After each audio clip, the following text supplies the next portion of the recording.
Hola a todos, en esta mañana para mí es un privilegio dirigirme a ustedes con unas palabras en esta oportunidad. Entonces, quiero contarles que por el día de ayer el administrador de esta página, él se comunicaba conmigo y él me hablaba de unas preguntas, ¿verdad? De una entrevista, así que yo acepté. Entonces, eso se debe a ciertos comentarios, a rumores que se han expandido, ¿va? Especialmente en las redes sociales.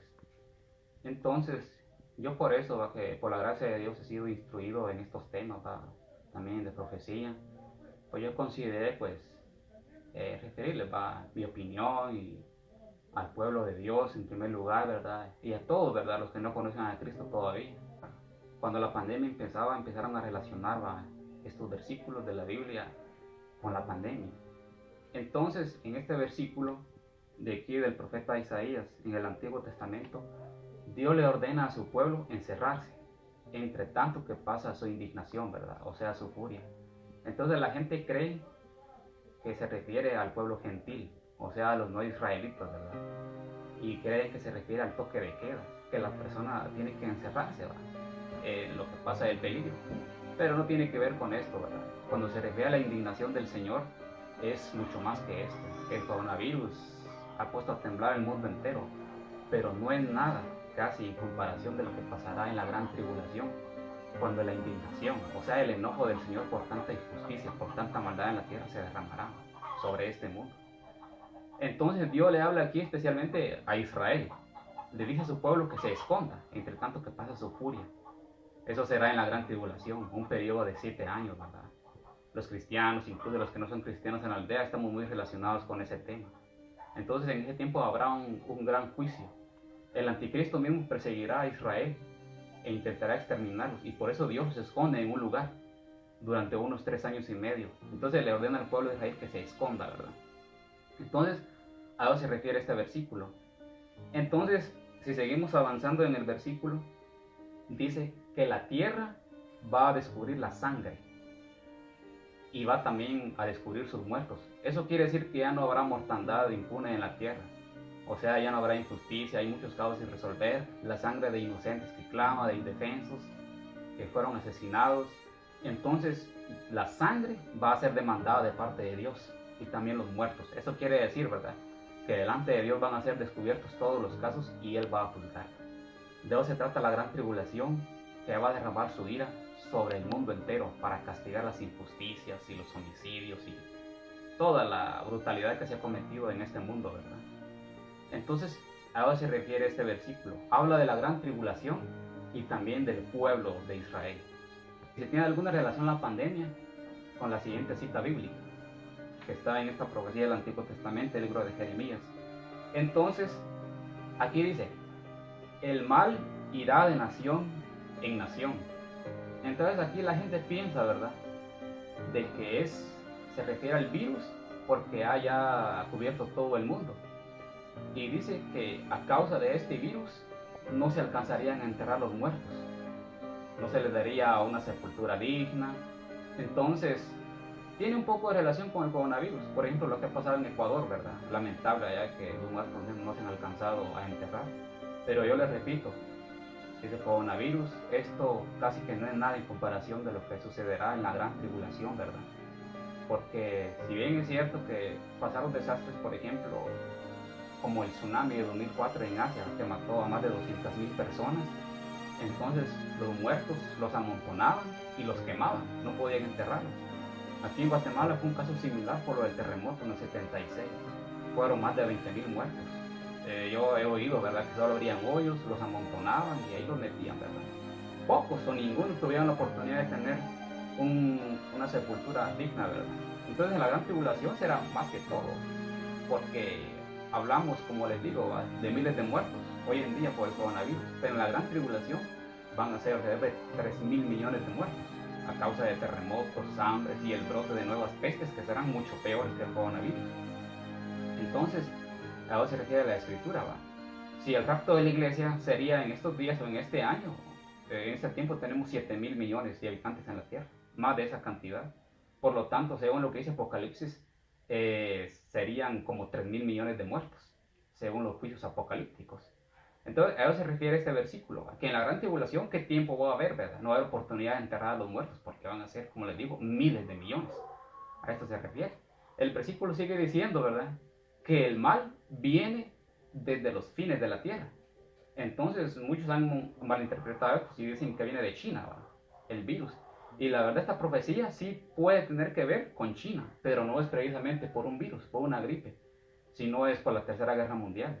Apocalipsis dice, ¿verdad?, de que de parte de los reyes de Oriente, o sea, de allá por Asia, se levantará un ejército de 200 millones de hombres que marchará en contra de Israel. Entonces el Señor defenderá a su pueblo, ¿verdad? Y ese ejército va a ser destruido. Entonces a eso se refiere, de que el mal viene de esa región, ¿verdad? Pero porque viene con un gran ejército militar como nunca antes visto. Entonces, estos no son cuentos míos, ¿verdad? En el libro Apocalipsis se puede leer eso, de que Juan vio un gran ejército de 200 millones de hombres.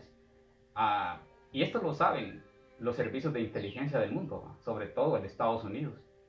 Hace más de 10 años, el Servicio Secreto de Estados Unidos descubrió a un ejército de más de 200 millones de chinos entrenándose para una guerra. La tercera pregunta habla que si este es un evento apocalíptico. Yo les digo que no. Muchos podrán pensar de que esta ya es una copa de la ira del Señor, que son 7 copas de la ira en la gran tribulación, entre otros juicios. Entonces no es un juicio apocalíptico, no es la época apocalíptica todavía. Entonces a esto es lo que se le conoce como principios de dolores. Jesús habló de esto, ¿verdad? Dijo, ustedes no se alarmen, les dijo a sus seguidores. Esto no es el fin, esto es principios de dolores. Entonces aquí sí entra el coronavirus. Entonces ya descartamos los pasajes del Antiguo Testamento que no se refieren al virus. Pero la profecía de Jesús sí habla acerca de este virus. Porque menciona el brote de pestes, el Señor, ¿verdad? Entonces ahí entra esta situación de hoy en día. Entonces es principio de dolores, simplemente un aviso, un anticipo antes de la gran tribulación. Es solo un aviso de lo que será, una probadita, ¿verdad?, de la gran tribulación. Entonces, este virus entra en esta profecía, ¿verdad? Esta profecía incluye terremotos, hambrunas y rumores de guerras y todo eso, ¿verdad? Entonces, por ejemplo, este virus, ¿verdad? Yo les digo que no, en comparación de lo que será en la gran tribulación, no es tan fuerte, ¿verdad? Será muy pequeño. Entonces, esta época es principios de dolores, como lo dijo Jesús.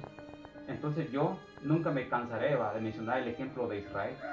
Si nosotros queremos saber cuándo será el fin del mundo, cuándo será la gran tribulación, tenemos que voltear a ver hacia Israel, lo que pasa allá. Jesús lo puso como una señal. Jesús dijo que Israel regresaría a su nación, a su tierra. Jesús dijo que cuando los israelitas estuvieran en su tierra, solo tardaría una generación antes del fin del mundo. Según el Salmo 90, una generación dilata de 70 a 80 años. Entonces, hace pocos días, hace como 2 días nomás, Israel cumplió 72 años. Entonces, esto quiere decir mucho, quiere decir que la última generación está por terminar. Entonces, la gran tribulación está muy cerca, ¿verdad? Israel siempre ha sido una señal muy importante. Entonces, la respuesta es contundente, ¿verdad? No es el apocalipsis todavía, pero es un aviso. El apocalipsis es lo que le sigue a los principios de dolores. Y la última pregunta dice, ¿estamos viendo el fin del mundo? No, esto tiene mucha relación con la pregunta anterior. Jesús fue claro y contundente, él dijo, todavía no es el fin, ¿verdad? Entonces solo es una época nomás que avisa acerca de lo que será la gran tribulación. Cuando el Señor se lleve sus fieles, sucederá el rapto de la iglesia. Entonces los cristianos que se queden lamentablemente, ¿verdad?, o los que mundanos aún que sepan de la Biblia, entonces podrán decir, ya sabemos cuándo será el fin del mundo, será en 7 años.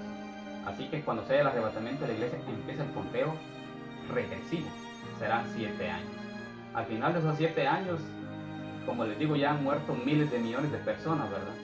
Entonces cuando sea el fin del mundo, al final de la gran tribulación, no es que la tierra va a ser destruida por completo, una gran explosión, pero va a suceder un terremoto apocalíptico, como nunca antes visto, y nunca habrá como ese, ¿verdad? Y en ese terremoto probablemente morirán cientos de millones de personas. Las grandes ciudades del mundo caerán, como dice Apocalipsis, ¿verdad? Ese será el fin del mundo. Entonces, esta es la respuesta a lo que se refiere, ¿verdad?, sobre este tema. Así será el fin del mundo. Todavía no lo es, pero por lo que vemos ya está cerca. Entonces, para terminar, yo quisiera referirme a usted, ¿verdad? De que por mucho que no lo queramos creer, el coronavirus es un acto de misericordia de Dios, es una oportunidad, ¿verdad? Dios no quiere agarrar al mundo desprevenido, así sin avisarle, ¿verdad? Entonces se toma la molestia de advertirnos. Como les digo, una pequeña muestra de lo que será el juicio final, ¿verdad? Él jamás va a derramar un juicio y no va a enviar una advertencia. Entonces, para que la gente reaccione, los que no han conocido a Cristo, los que estamos en la iglesia, sirve para que abramos los ojos, ¿verdad? Para que de una vez nosotros los cristianos dejemos a un lado, ¿verdad?, la hipocresía, la tibieza, la mediocridad. Y es hora de cumplir nuestro deber, ¿verdad? Entonces Dios derrama juicio sobre el mundo. Dios no es malo por castigar al mundo. Él es justo. La ley dice, ¿verdad?, que lo que el hombre sembrare, eso cosechará. Eso se aplica en todos los términos de la vida, aunque no sean los términos espirituales. Entonces, por ejemplo, China ha sido un país comunista, el ateísmo gobierna ahí. Italia, por ejemplo, ha dejado entrar el aborto, la idolatría, también el ateísmo. España, un país que se ha inclinado por la idolatría, por el aborto, ¿verdad? Entonces ha venido un juicio sobre ellos, porque ellos llamaron la muerte. Ellos se ganaron eso porque sembraron maldad. Y además también Dios quiere corregir a su iglesia. Por un lado castiga a los impíos, a los inconversos, ¿verdad?, a las naciones que han actuado mal, a los gobiernos, pero también quiere hacer un llamado a la iglesia. Entonces en la Biblia dice, va, que nosotros los cristianos no tenemos que menospreciar la disciplina del Señor, porque si Él nos castiga es porque nos ama, como un padre corrige a un hijo. Por ejemplo, Estados Unidos y Gran Bretaña fueron grandes naciones cristianas que se encargaron de regar el cristianismo por todo el mundo. Dios los utilizó. Ellos enviaron misioneros a todo el mundo prácticamente. Pero ahora Inglaterra está hundida, por ejemplo, en la brujería y otros males. Estados Unidos dejó entrar el aborto, el homosexualismo. Ellos dejaron de honrar la Biblia.